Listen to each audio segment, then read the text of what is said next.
Download aplikasi Bekal Islam dan kunjungi web bekalislam.com. Bismillahirrahmanirrahim. Assalamualaikum warahmatullahi wabarakatuh. Alhamdulillahi ala ihsani wa syukru lahu ala taufiqihi wa amtinani wa asyhadu an la ilaha illallah wahdahu la syarika lahu ta'ziman li sya'ni wa asyhadu anna Muhammadan abduhu wa rasuluhu da'ila ridwani. Allahumma salli alaihi wa ala alihi wa ashabi wa ikhwani. Hadirin dan hadirat yang dirahmati oleh Allah Subhanahu wa taala. Alhamdulillah puji dan syukur kita panjatkan kepada Allah Subhanahu wa taala atas segala lipat karunia dan kemudahan yang terus Allah berikan kepada kita. Salawat dan salam tercurahkan selalu kepada junjungan kita, suri tauladan kita, imam kita Nabi Muhammad sallallahu alaihi wasallam, kepada keluarganya serta seluruh sahabat beliau tanpa terkecuali. Kita melanjutkan bahasan kita tentang sirah nabawiyah. Masih kita bercerita tentang kejadian-kejadian yang dialami oleh Nabi sallallahu alaihi wasallam ketika beliau masih remaja.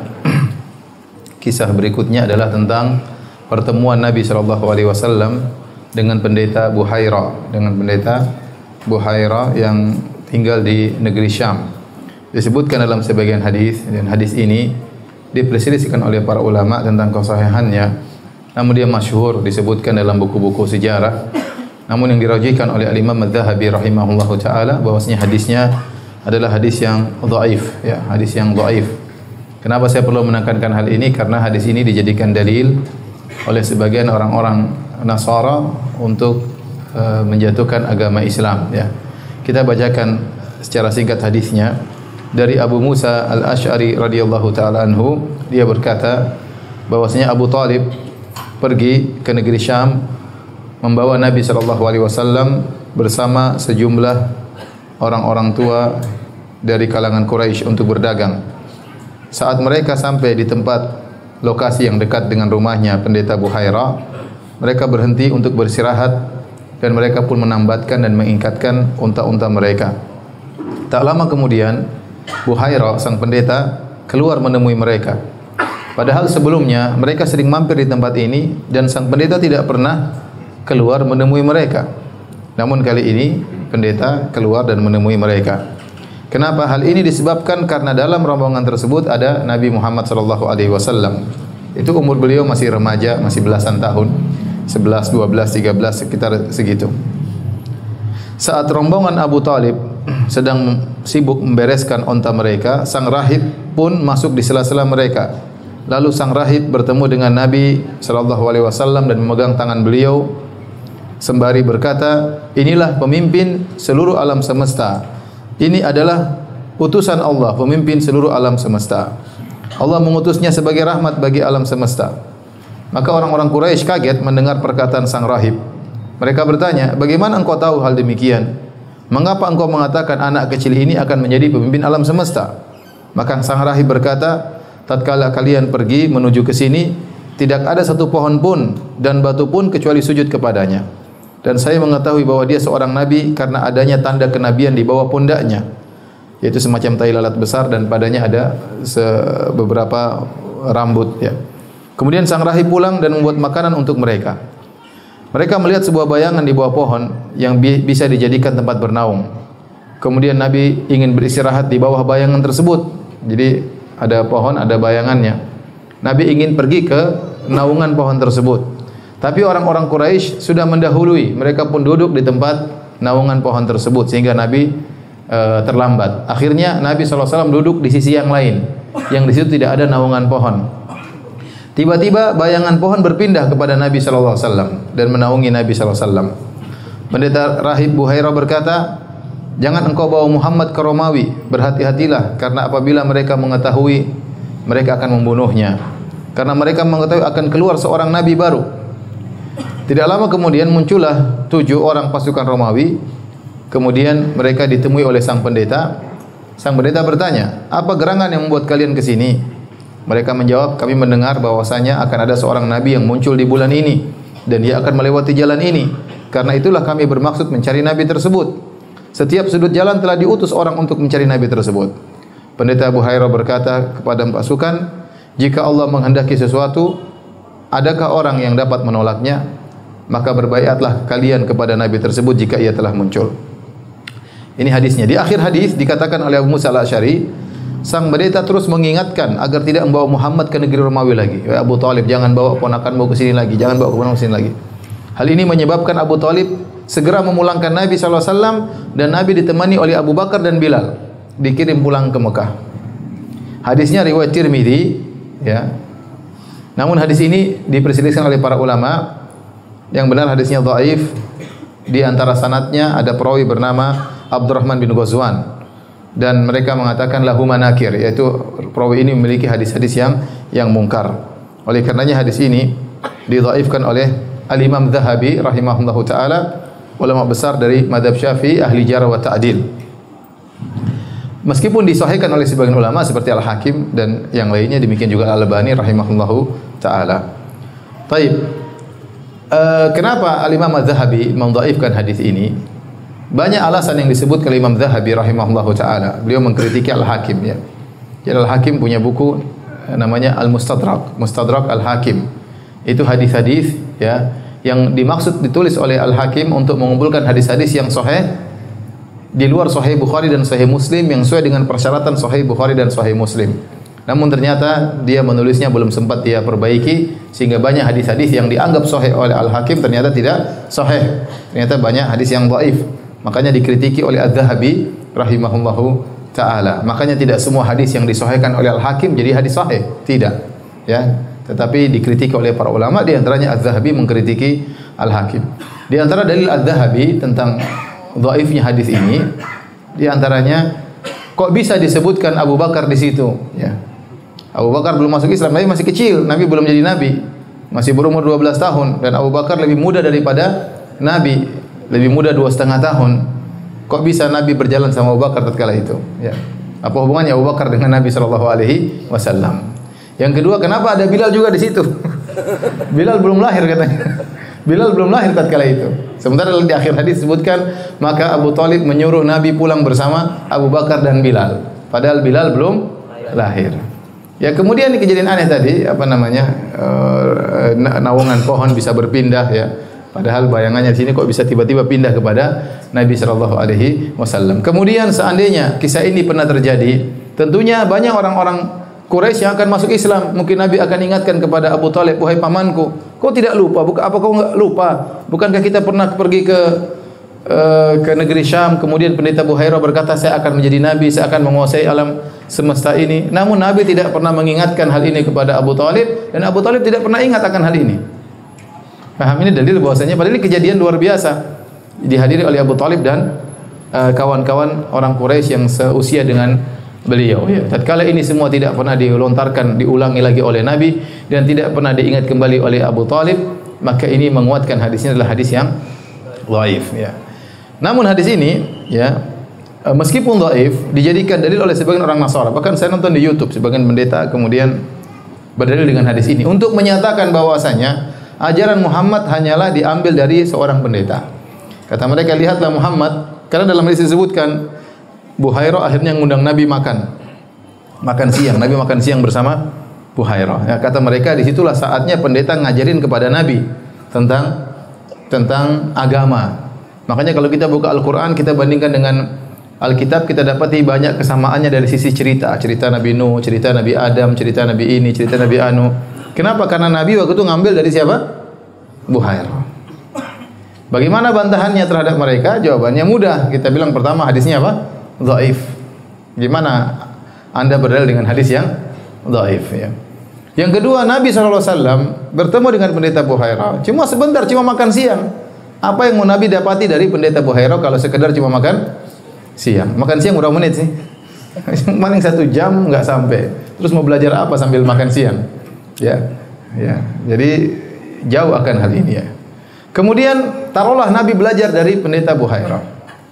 Ya, cuma berapa? Kemudian Nabi pulang ke Madinah, ke Mekah, kemudian puluhan tahun berikutnya Nabi menjadi seorang nabi, kemudian turun Al-Quran berdasarkan kejadian-kejadian. Kata mereka setelah itu masih ada terjadi surat-suratan antara Nabi dengan Buhairah. Ya, ini aneh, ya. Karena sering sekali ayat turun tatkala terjadi peristiwa, berarti kan harus cepat itu koneksinya, ya. Padahal waktu itu seingat saya internet nggak lancar waktu itu. Gimana mau kirim kemudian ada kejadian demikian, kirim surat lagi, nggak mungkin, ya. Sampai sang pendeta itu dalam YouTube saya lihat dia membawa manuskrip, katanya ini contoh surat Buhairah kepada siapa? Rasulullah sallallahu alaihi wasallam. Ini semua tidak benar. Baik, bantahan terakhir kita katakan taruhlah benar Muhammad sallallahu alaihi wasallam ternyata mengambil pelajarannya dari pendeta Buhairah.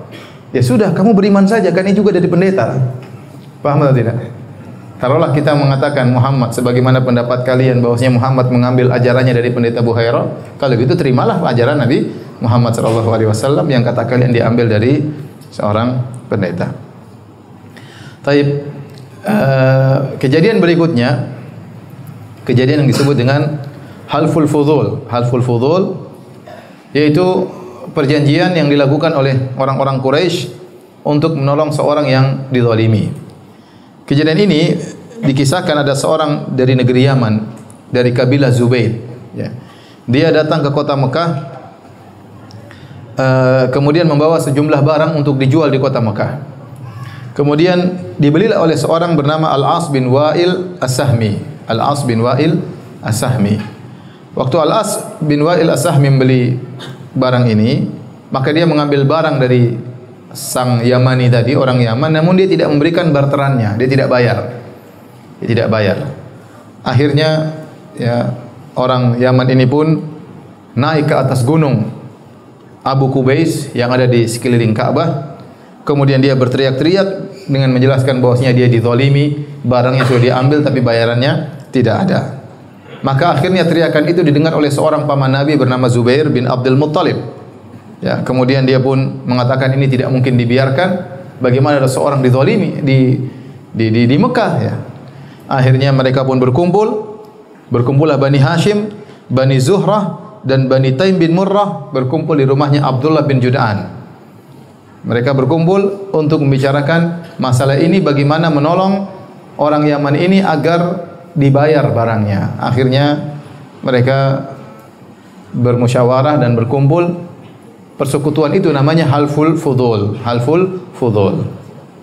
Dan Rasulullah SAW senantiasa mengingat kejadian ini. Kata Rasulullah SAW, laqad syahidtu fi dari Abdullah bin Jud'an hilfan ma uhibbu anna li bihi humran na'am. Walau ud'a bihi fil Islam la ajabtu. Kata Nabi SAW, sungguh aku pernah menghadiri suatu pertemuan di rumahnya Abdullah bin Jud'an. Kalau saya disuruh ganti dengan mendapatkan unta merah, saya tidak mau. Saya lebih senang berkumpul dalam musyawarah tersebut. Seandainya dalam Islam, artinya saya sudah jadi Nabi, saya diundang untuk menghadiri acara seperti itu, saya akan datang. Kata Nabi SAW. Ya.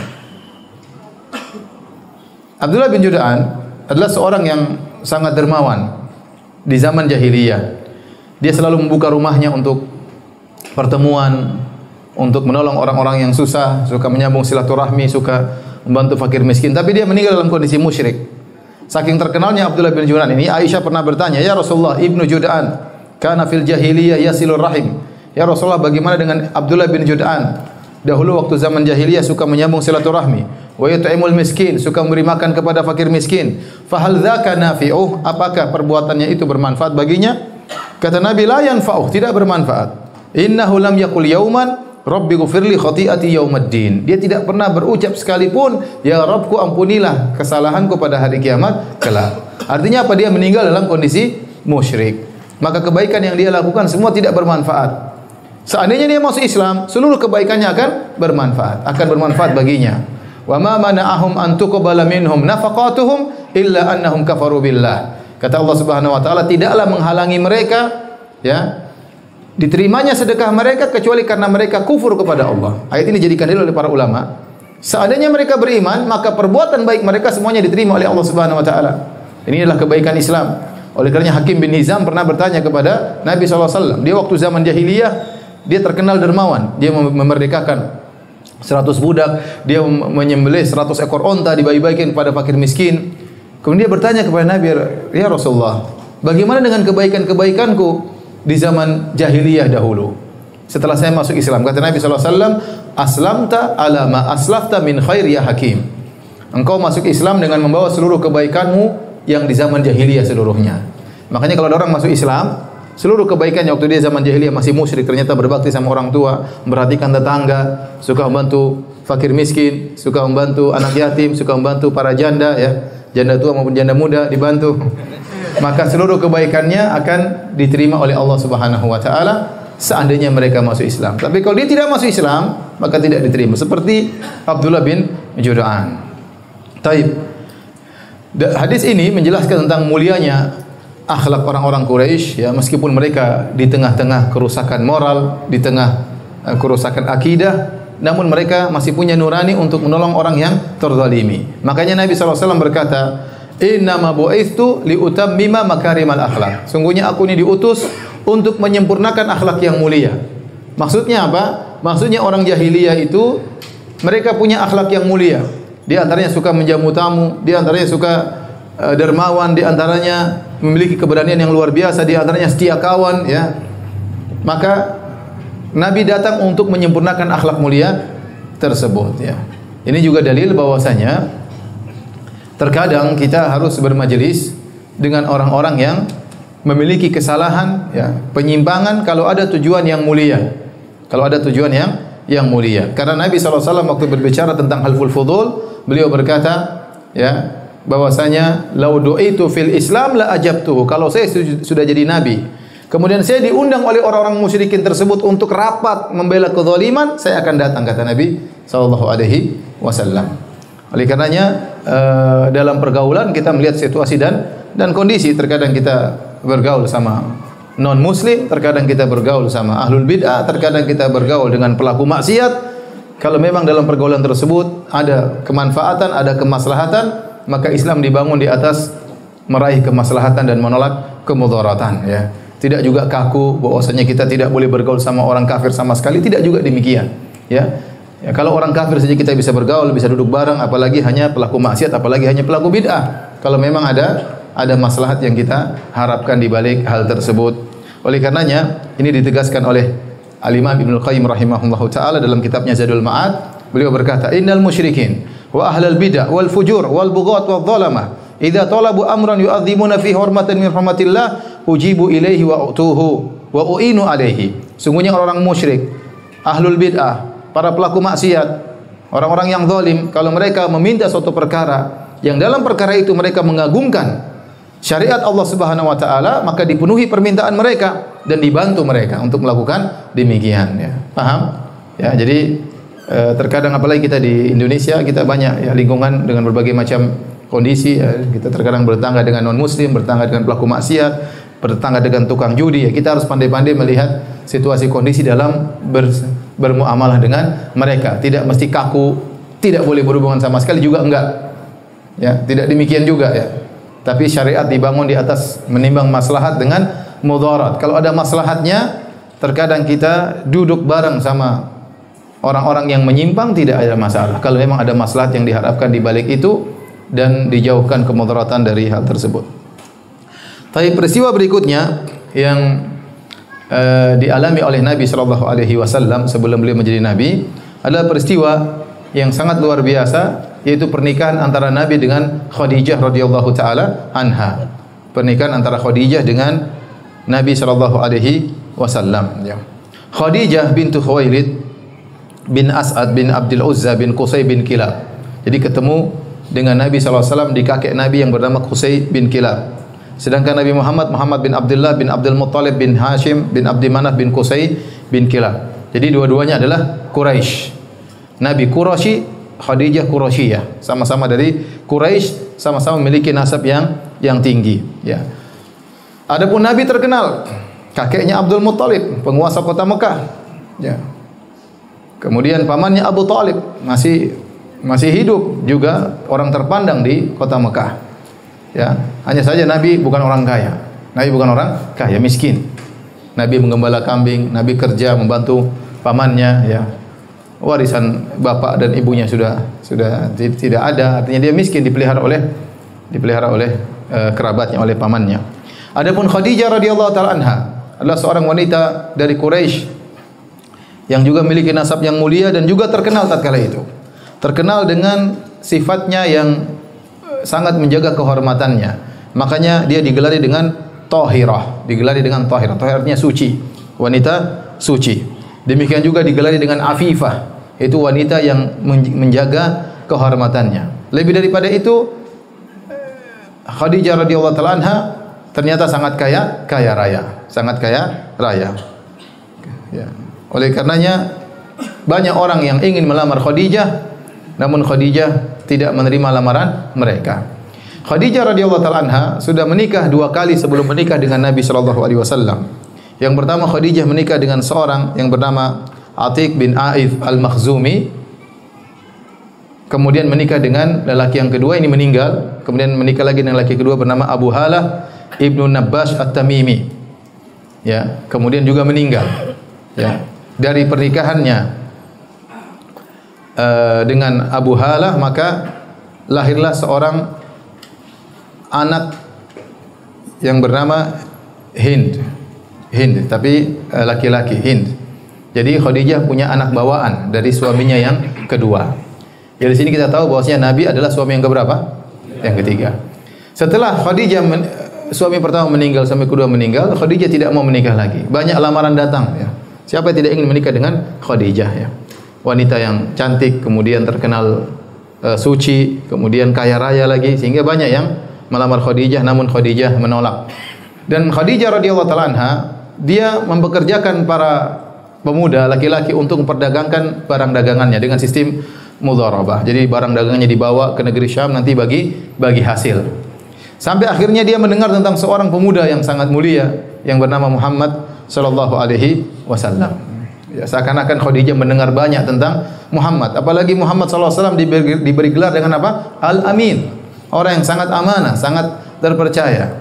Ya, maka namun Khadijah radhiyallahu taala anha disebutkanlah seorang wanita yang tidak tergesa-gesa. Ya, kebanyakan wanita tergesa-gesa ya. Ya, kalau sudah cowok tertarik pingin segera menikah.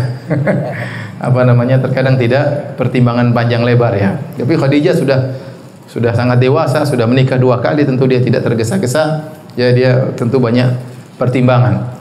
Maka Khadijah radhiyallahu taala anha ingin mengetahui 2 perkara yang mengungkap akhlak Nabi sallallahu alaihi wasallam, yaitu tentang bagaimana muamalah Nabi tentang masalah uang dan bagaimana akhlak Nabi tatkala sedang safar.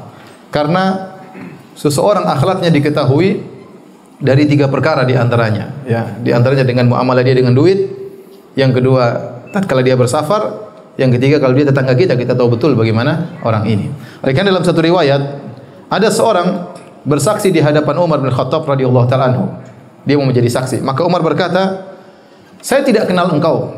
Wala yadhurruka an la arifuka." Tetapi tidak ada masalah, saya tidak kenal engkau, tidak beri kemudaratan kepada engkau. Engkau tidak harus saya kenal. Tetapi masalahnya kau mau jadi saksi.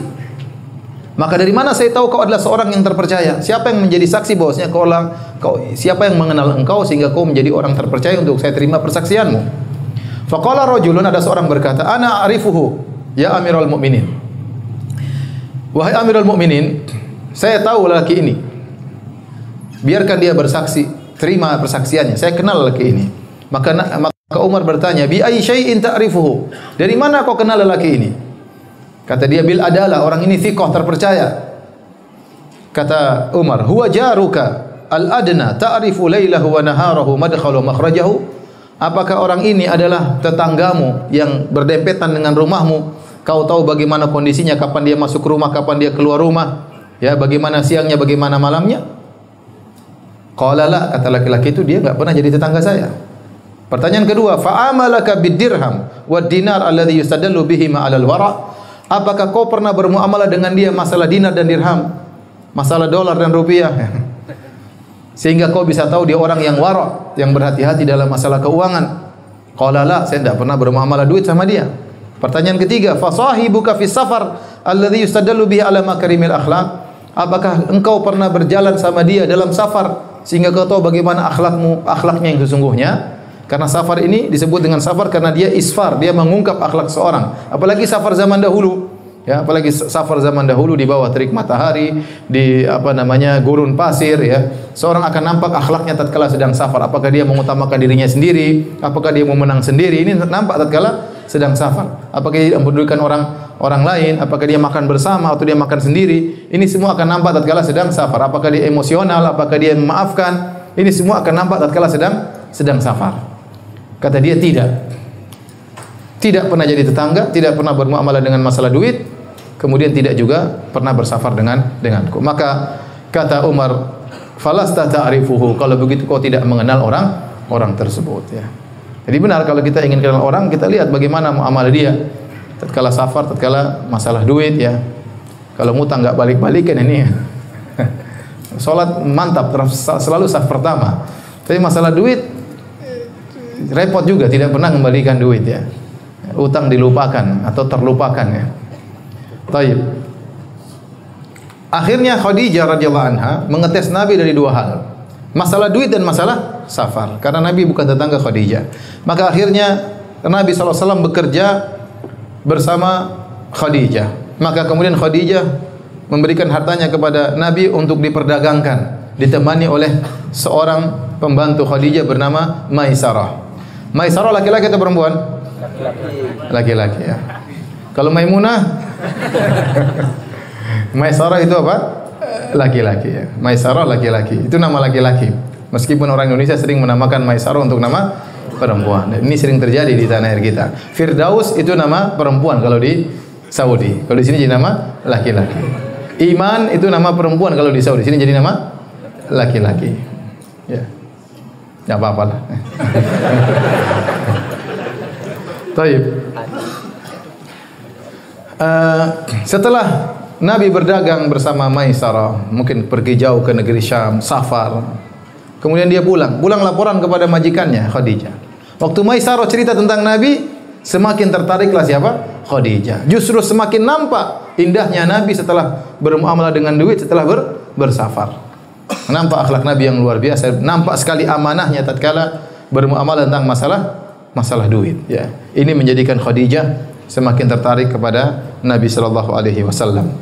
Akhirnya terjadilah pernikahan antara Khadijah dengan Nabi sallallahu alaihi wasallam. Dan ini adalah peristiwa yang sangat luar biasa. Allah anugerahkan kepada Nabi sallallahu alaihi wasallam seorang wanita yang sangat salehah, yang super salehah, yang sangat bertakwa kepada Allah Subhanahu wa taala. Sebaliknya Khadijah juga dianugerahi oleh Allah dengan seorang lelaki yang sangat saleh, yaitu Rasulullah sallallahu alaihi wasallam. Taib. Waktu Nabi menikah dengan Khadijah radhiyallahu taala anha, maka usia Nabi adalah 25 tahun. Menurut pendapat kebanyakan ulama, usia Nabi adalah 25 tahun. Adapun usia Khadijah, maka ada beberapa pendapat, namun dua pendapat yang kuat, yang masyhur dalam buku-buku sirah ada dua. Yang pertama, Khadijah waktu menikah dengan Nabi berusia 40 tahun. Dan ini adalah pendapat yang disebut oleh Ibnu Sa'ad dalam tabaqatnya melalui jalan Abu Umar Muhammad bin Umar Al-Waqidi, ya. Ini pendapat pertama, Khadijah berusia 40 tahun. Tapi Al-Waqidi matrukul hadis, ya. Hadisnya tidak diterima. Pendapat kedua disampaikan oleh Ibnu Ishaq bahwasanya Khadijah waktu menikah dengan Nabi usianya 28 tahun. Ini pun tanpa sanad. Jadi dua-duanya hanya pendapat. Ada yang mengatakan Khadijah berusia 28, ada yang mengatakan Khadijah berusia 40 tahun. Yang mengatakan Khadijah berusia 28 tahun, ya. Berarti Khadijah janda muda. Ya. Kalau 40, janda setengah muda. Bukan janda tua, 40 masih muda. Saya bilang udah tua. Saya dikit lagi 40. Masih muda, ya. Jadi tapi kalau 28 lebih muda lagi, ya. Yang mengatakan Khadijah berusia 28 tahun, mereka berdalil dengan kenyataan. Setelah Nabi menikah dengan Khadijah, Nabi dianugerahi 6 orang anak putra dan putri. Dan ini menunjukkan Khadijah masih sangat muda. Seandainya Khadijah baru 40, susah memiliki anak sampai 6 orang. Ini pendapat mereka. Sehingga mereka berpendapat Khadijah umurnya 28 tahun, ya. Di antara bukti masih banyak lelaki yang melamar Khadijah. Berarti dia tidak tua, ya. Dia tidak tua. Seandainya dia sangat tua, mungkin tidak banyak yang melamar Khadijah. Pendapat yang lain mengatakan Khadijah berumur 40, dan ini pendapat yang lebih kuat menurut saya, Allah alam bisawab, karena disebutkan dalam sebagian hadis Khadijah waktu meninggal dunia dalam kondisi giginya sudah ompong, dan itu berarti usia beliau sekitar 60 lebih, ya. Jadi Nabi tinggal bersama Khadijah sekitar 25 tahun. Nabi hidup bersama Khadijah sekitar berapa tahun? 25 tahun. Jadi kalau Khadijah menikah dengan Nabi umur 40, berarti meninggal usianya berapa? 65 tahun. Dan itu yang usia yang memungkinkan bahwasanya seorang wanita giginya sudah apa? sudah rontok. Seandainya Khadijah menikah usia 28 tahun, kemudian hidup bersama Nabi 25 tahun. 28 tambah 25 berapa? 53 tahun. 53 tahun mungkin gigi belum rontok. Ya. Wallahu a'lam bishawab. Ya, disebut dalam hadis Khadijah waktu meninggal dunia giginya sudah rontok ya. Maka wallahu a'lam mungkin usia beliau waktu menikah dengan Nabi berusia 40 tahun ya. Taib. Tatkala Nabi menikah dengan Khadijah, maka Khadijah radhiyallahu taala anha ya, dia memberikan segalanya buat Nabi sallallahu alaihi wasallam. Seluruh hartanya dia berikan kepada Nabi sallallahu alaihi wasallam untuk digunakan dalam dakwah di jalan Allah Subhanahu wa taala. Dan Khadijah ya mengurus anak-anak Nabi sallallahu alaihi wasallam. Dan Khadijah adalah wanita yang pertama masuk Islam berdasarkan kesepakatan para ulama. Sebelum Abu Bakar, sebelum Ali bin Abi Thalib, sebelum seluruhnya. Yang pertama kali masuk Islam siapa? Khadijah radhiyallahu taala anha ya. Dan ini anugerah yang Allah berikan kepada Nabi sallallahu alaihi wasallam begitu beliau menikah mendapati seorang yang sangat kaya raya, Khadijah. Karena untuk berdakwah butuh biaya, untuk berdakwah butuh biaya. Kemudian di antara taufik dari Allah Subhanahu wa taala yang masuk Islam juga pertama-tama orang kaya, Abu Bakar radhiyallahu anhu. Juga adalah seorang saudagar kaya raya yang dia juga memberikan hartanya untuk Islam. Kemudian Utsman bin Affan juga seorang kaya raya. Abdurrahman bin Auf juga saudagar kaya raya. Sehingga di awal dakwah Nabi sallallahu alaihi wasallam Nabi didukung oleh saudagar-saudagar kaya raya yang ini membantu Nabi sallallahu alaihi wasallam untuk berdakwah di jalan Allah Subhanahu wa taala. Makanya tatkala Bilal disiksa, Nabi tidak bisa membebaskan Bilal. Ya, waktu itu Nabi mungkin keuangan sudah tidak ada, Nabi berjalan kepada Abu Bakar, Nabi berkata, "Ya Abu Bakrin, inna Bilalan yu'adzabu fillah." Wahai Abu Bakar, sungguhnya Bilal sedang disiksa karena membela jalan Allah Subhanahu wa taala. Maka Abu Bakar faham. Abu Bakar kemudian membeli dan memerdekakan siapa? Memerdekakan siapa? Bilal bin Rabah. Taib. Hadirin dan hadirat yang dirahmati oleh Allah Subhanahu wa taala. Nabi sallallahu alaihi wasallam ya, tatkala sering setelah meninggalnya Khadijah, Nabi sallallahu alaihi wasallam sering menyebut-nyebut Khadijah. Sampai-sampai istri Nabi yang paling Nabi cintai yaitu Aisyah radhiyallahu taala anha cemburu kepada Khadijah radhiyallahu taala anha. Dan ini suatu perkara yang sangat aneh. Aisyah cemburu kepada istri Nabi yang sudah meninggal dunia. Coba kalau Khadijah masih hidup, lebih parah lagi. Khadijah sudah meninggal, kenapa sampai Aisyah cemburu? Karena Nabi sering sekali menyebut nama Khadijah radhiyallahu taala anha ya. Kata Aisyah radhiyallahu taala anha, "Kana Nabi sallallahu alaihi wasallam idza dzakara Khadijah athna 'alaiha fa ahsana tsana." Rasulullah sallallahu kalau sebut Khadijah, Rasulullah sallallahu pasti muji Khadijah. Tidak pernah nyebut kekurangan Khadijah. Kalau sudah sebut nama Khadijah pasti muji Khadijah. Bahkan fa ahsana tsana, bahkan memperindah pujiannya kepada Khadijah. Qalat faghirtu yawman. Aisyah sering dengar Khadijah. Suatu hari Aisyah cemburu. Ini Aisyah mencerita sendiri ya. Ingin menjelaskan kepada kita bagaimana agungnya Khadijah di sisi Nabi sallallahu alaihi wasallam lebih daripada Aisyah. Faghirtu yawman, maka aku pun cemburu satu hari. Faqultu, aku berkata, ma aktsara ma tadhkuruha hamra asyidq qad abdalakallahu azza wa jalla biha khairan minha. Kata Aisyah, ya Rasulullah, sering kali kau sebut Khadijah. Siapa Khadijah? Khadijah dalam kondisi sudah nenek tua ya.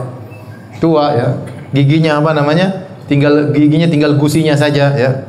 Allah sudah gantikan yang lebih baik daripada dia. Kata Nabi, ma abdalani Allahu azza wa jalla khairan minha. Allah tidak pernah ganti yang lebih baik daripada dia.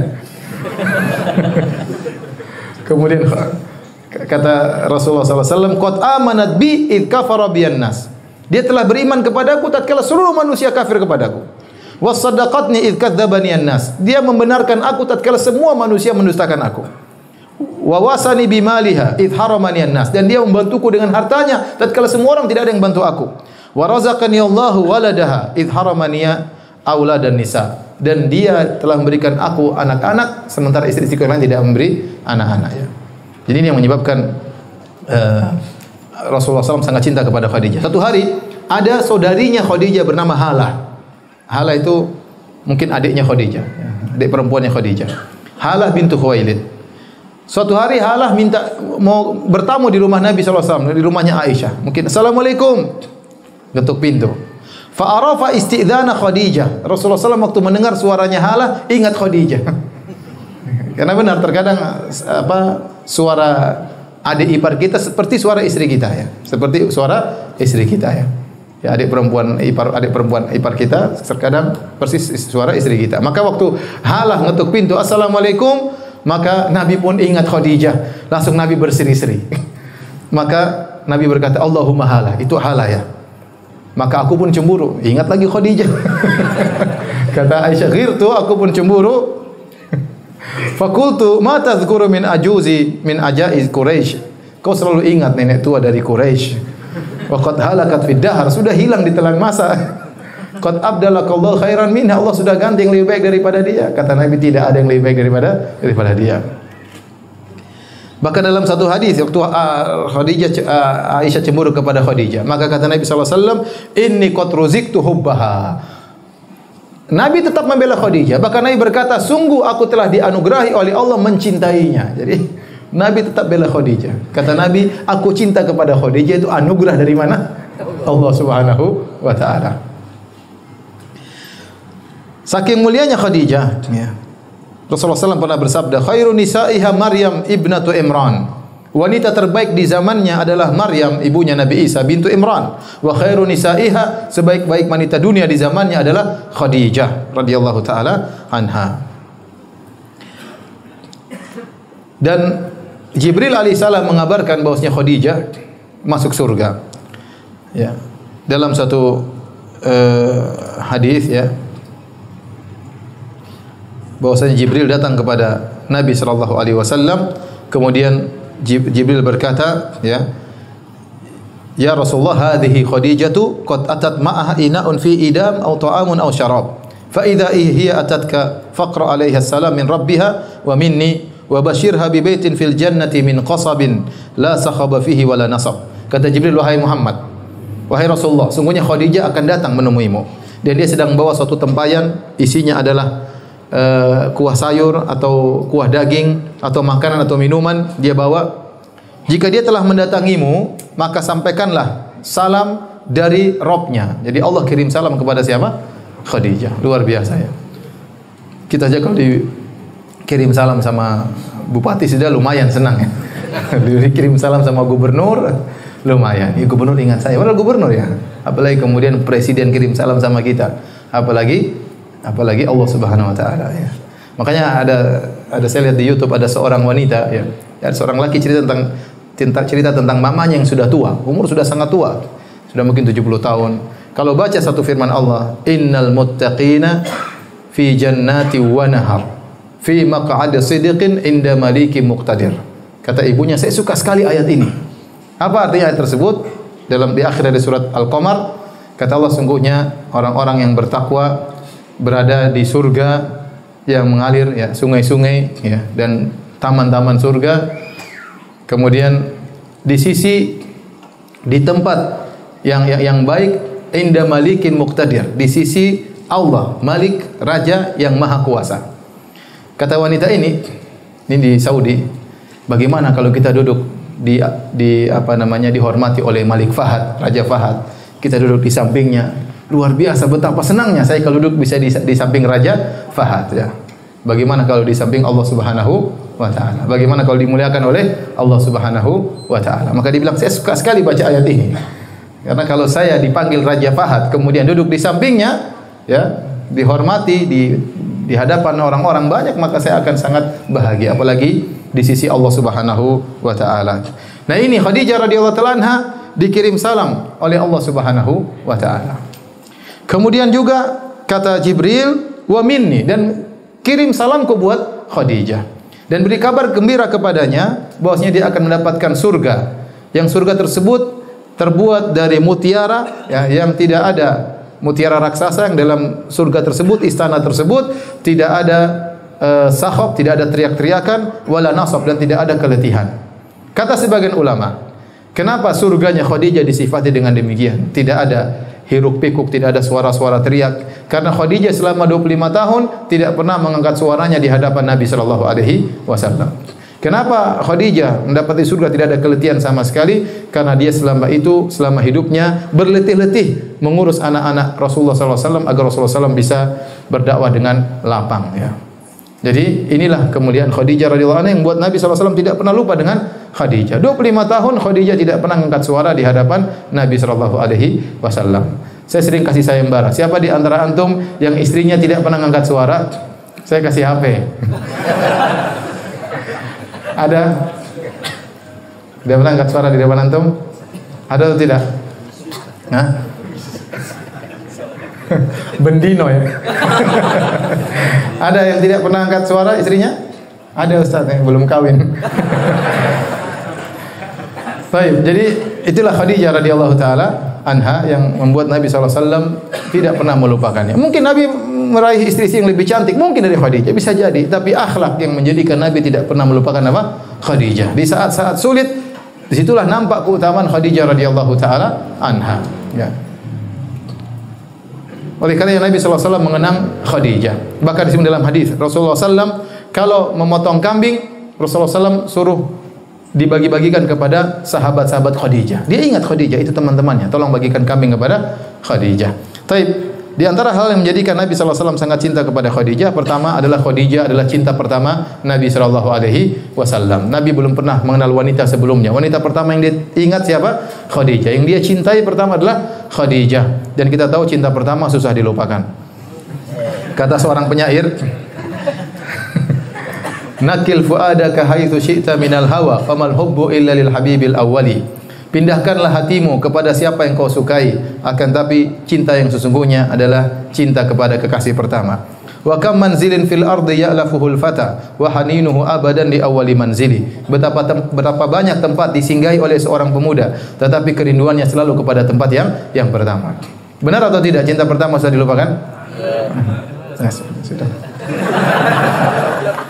Kemudian di antaranya Khadijah radhiyallahu anha yang memberikan putra-putri kepada Nabi sallallahu alaihi wasallam. 6 orang anak putra-putri dari Khadijah radhiyallahu taala anha. Rasulullah hanya mendapatkan putra yang lain, itu Ibrahim dari Maria, itu pun meninggal tatkala masih di usia susuan. Kemudian Khadijah adalah orang yang pertama kali beriman kepada Nabi sallallahu alaihi wasallam. Kemudian Khadijah adalah orang yang pertama membantu Nabi dengan hartanya. Kemudian Khadijah radhiyallahu taala anha adalah seorang yang selalu menenangkan Nabi dalam kondisi Nabi gelisah. Apalagi Nabi berdakwah, dituduh orang gila, dituduh sebagai dukun, dituduh sebagai macam-macam. Kalau di rumah tidak memiliki benteng yang kuat, Nabi tambah stres. Ya. Tapi Nabi di luar dimaki-maki, dicaci maki, pulang ketemu istri yang sangat apa? Menenangkan hati Nabi sallallahu alaihi wasallam. Sejak awal, tatkala Nabi sallallahu alaihi wasallam mendapatkan wahyu, kemudian Nabi ketakutan melihat malaikat Jibril, ada apa dengan saya ini? Kemudian Nabi turun ketemu dengan Khadijah, kata Rasulullah SAW, zammiluni zammiluni. Kata Nabi, selimuti aku selimuti aku. Dalam riwayat yang lain, wasubu alayya bima'in barid, tolong tumpahkan air kepadaku. Gemetar Nabi SAW. Maka Khadijah radhiyallahu anha mengikuti perintah suaminya, tidak banyak omong. Apa yang diperintahkan oleh suaminya langsung dia ambil selimut, kemudian dia selimutkan kepada Nabi SAW. Setelah itu, setelah agak tenang, baru kemudian Rasulullah SAW bercerita tentang apa yang dia alami. Laqad khasyitu ala nafsi, sungguh aku khawatir suatu menimpa diriku. Maka Khadijah menenangkan Rasulullah dengan berkata, kalla fawallahi abshir la yukhzikallahu abada.